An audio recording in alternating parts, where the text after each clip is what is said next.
The sight was so unlikely that some Cubans could scarcely believe it, a U.S. Secretary of State lecturing their communist government about democracy and human rights on state television. As the U.S. flag was raised at America's embassy in Havana for the first time in 54 years, John Kerry called for a genuine democracy in Cuba, and his comments were broadcast across the country in full, translated accurately into Spanish so everyone could understand. Cubans should be free to choose their own leaders, Kerry said, telling the government to respect international norms of human rights. Cuba's government hit back by criticizing the United States' own record on rights, but it did let its people hear Kerry. Even so, many doubt it will lead to major changes. It would be great if everything said were actually accomplished. We'll see if it's more than just talk, said Leyania Martinez, 44, a neighbor of the U.S. Embassy who watched the ceremony on television. U.S. Cuban relations took a dramatic turn in December when Cuban President Raúl Castro and U.S.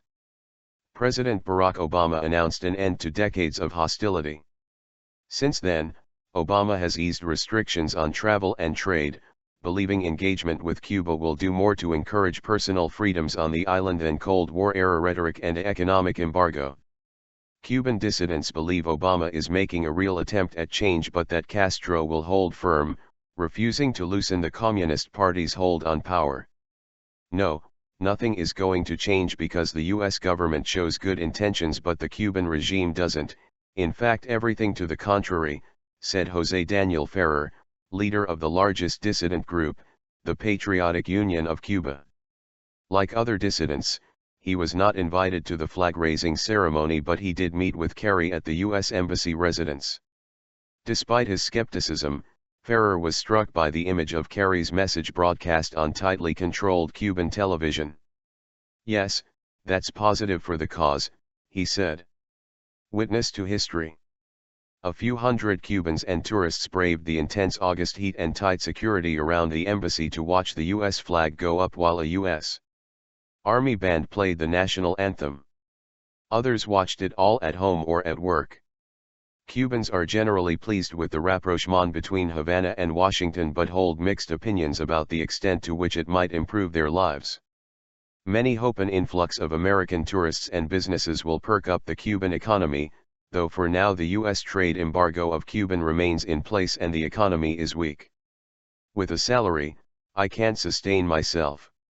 I just want to be able to earn enough money to live, not even to be rich or anything," said Isabel Valencia, 44, who has her own pastry business in Havana and has stayed in Cuba while most of her family has moved to the United States. In the eastern city of Camagüey, Anada Morales stumbled upon broadcasts of the fanfare, and said it was a popular topic of conversation while walking the streets. "The Cuban government needs to act accordingly and be a little more flexible so the population can see more benefits," Morales said. While some Cubans wondered about their own government, others doubted the United States was ready to change and said it had little credibility on human rights issues.